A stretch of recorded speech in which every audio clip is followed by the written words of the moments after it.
What's up guys, Excellent here, and in today's video I'll be showing you a complete guide on how to complete the Falcon Lost Incursion on challenging mode. So we run this tactic every time, and without fail we do it in around 25 minutes. This was even before we got the gear score, and now we've got the higher gear score, it is even easier. So first of all, I'm going to be covering the builds that each of us run and the sort of builds that you guys want to be running if you're in a group. So first off, we have an electronics player. Now, maximum you want to have 2. So the first 2 builds we'll be covering is the electronics and the all-rounder. The all-rounder you only have if you do not have 2 high electronics players, but if you have 2 electronics players, these are what they'll be using. So you want to be having pulse with the tactical scanner. This is so that you can basically increase the damage that the entire team puts out. You also want to be using smart cover with the recharger mod, so that anyone in cover, and that is what you want to be using, is slowly regenerating their health.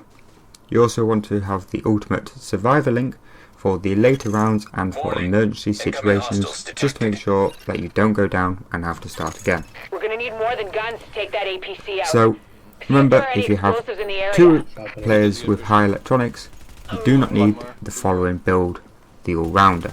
But if you don't, then you want to have 1 running this and 1 running the all-rounder. That's coming up next. So next up, you want this guy, the all-rounder. In his skills will be the first aid with overheal, just to be able to keep himself healed a little bit more. The support station with ammo mod, just so that you don't have to run down and constantly get ammo for the entire group.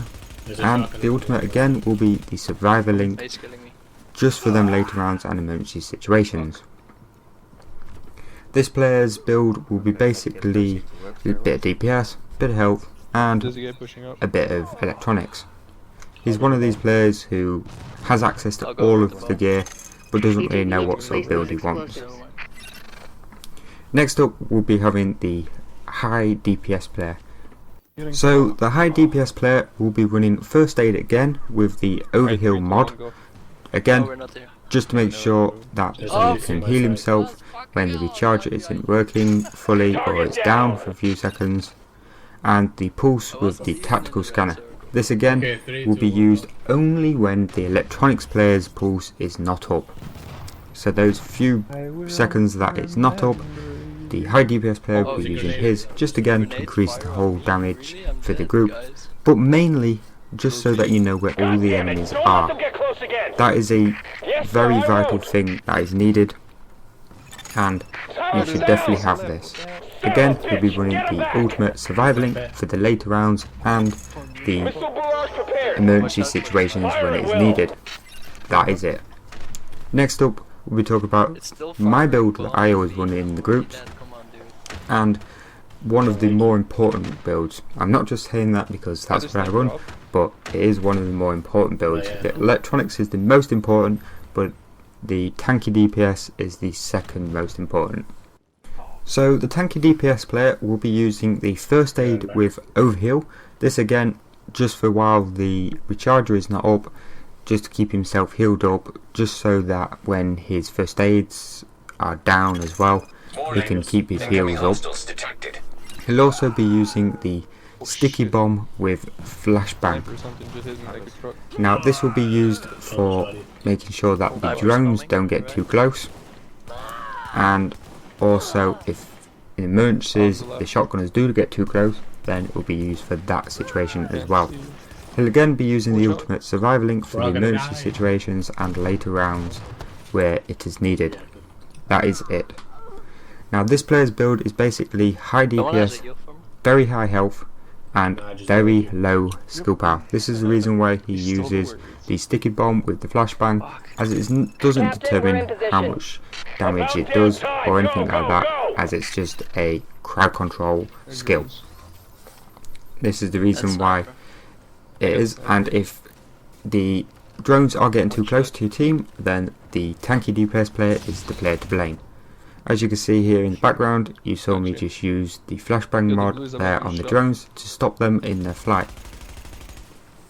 Next up, we're going to be covering the basic way and weapons that you want to be going in with as a group. So all 4 players want to have a submachine gun, a assault rifle, and a marksman rifle. Now, if you don't like an assault rifle, switch it out for an LMG, but you want to have at least 3 different ammo type weapons, and this is just in case your team does run out of low ammo in their preferred items, which should be the SMG and the marksman rifle. Marksman rifle to take out the further enemies and the marksmans that do spawn and go along the top edges of the sides, and SMGs to get rid of the shotgunners very fast.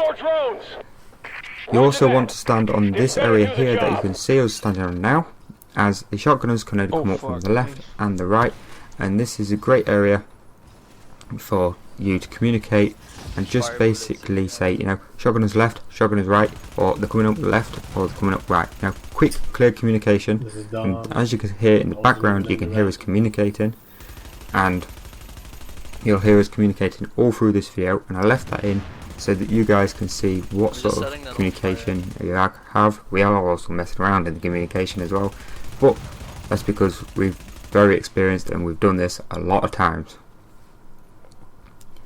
So next up, we'll talk about the bombs. So the bombs spawn on waves 4, 8, 11, and 15. Incoming hostiles detected. You want to ideally get one guy as a designated bomb carrier. This will be the guy that will run up, grab the bomb and plant it on the back of the tank. Sniper on the right. And how you'll do this is, once you've got it guys, you'll go 2 to the left, 2 to the right. Now the reason when you have 2 people go each side is in case one guy goes down, the other guy can quickly get him up and they can continue on. What you want to do then is you all run up to the turret controls. There's one for the left and one for the right. You'll then do a countdown of 3, 2, 1 or whatever, just so that you get them in time, and you'll be doing this so that the turret controls go down at the same time. The guy with the bomb will then run, plant it on the back of the bomb, but do not leave the turret controls. What you want to do then is, as soon as the turret controls come back online, disable them again, and this enables you to be able to run back clearly without getting shot from the turret and putting you down. You'll see this coming up now. You'll hear us doing the countdown, and we also have our timing down for how long it actually takes us to get there from certain times, so we know when we can start our timer as well. As you can see, don't shoot me. I then take over the controls here, and I then wait for it to come up and disable it again. Once this is done, what you'll do guys is you will run straight down to the underground area. This is where the 2 guys with the lowest amount of ammo will restock, and the reason why you do the 2 lowest guys is otherwise you're going to end up with guys running out of ammo all the time. What you want to do down here is you basically want to wait for the missile barrage to just end, or just before it ends. You can also take out the marksmen that spawn up on the sides there, as you can see we're doing here, but I will show you that you cannot actually get this guy who spawns up down the back there. It is physically impossible. You'll then, once you've nearly survived to the end of the missile barrage, you'll run back up to where we were standing previously. Reason why, again, very easy to defend, lots of cover, and it's a great area for especially when the smart cover is down, as when the smart cover is down, basically as you can see just there, all of these areas are all covered by the smart cover, meaning that we can stop any shotgunners that rush up and stay in cover while continuously regenerating our health. Also, another top tip is don't keep your head up all the time. You just basically want to stay up, come back down, heal up, take a few more shots, go back down, and keep doing that. This enables you to not go down all the time, as every time you go down, this weakens the group. When the group has to get out of their positions to get you up, it means you're a weakness, and you're not also watching out for anyone else rushing up, and getting you. As you can see here, you can see a shotgunner coming up and instantly everyone shoots him to stop him from getting us. This is a very important thing that you want to do. The order of killing enemies is simple. Shotgunners and drones first, everything else last. That is the simplest way. The high electronics player needs to make sure that his smart cover is down at all times, and anyone that is using the ammo cache wants to make sure that is down at all times as well.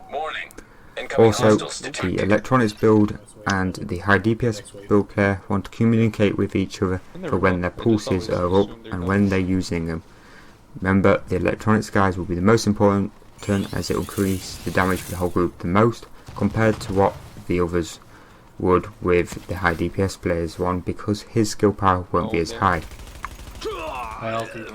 Once you've done this, guys, when you eventually get yourself to that famous round 15. Oh shit, I forgot to press it again. So you're on wave 15, you've just planted the bomb, and you may have a few enemies left. Don't worry, what you want to do again, same as last time, is run underground and wait. Staying under here avoids all the missile barrage, and you basically just want to wait until the tank destroys itself. It will eventually blow up on its own, and when it does this, all enemies that are left alive will actually die. Now, if done correctly and you haven't had too much trouble surviving, you can actually only disable one turret on the final round if you're feeling comfortable. Pop your survivor links and run up, plant the bomb on the tank, and then all run while popping survivor link one after the other back underground. Only do this if you're comfortable with each other though. Hope you've enjoyed, guys. Remember to like and subscribe for more.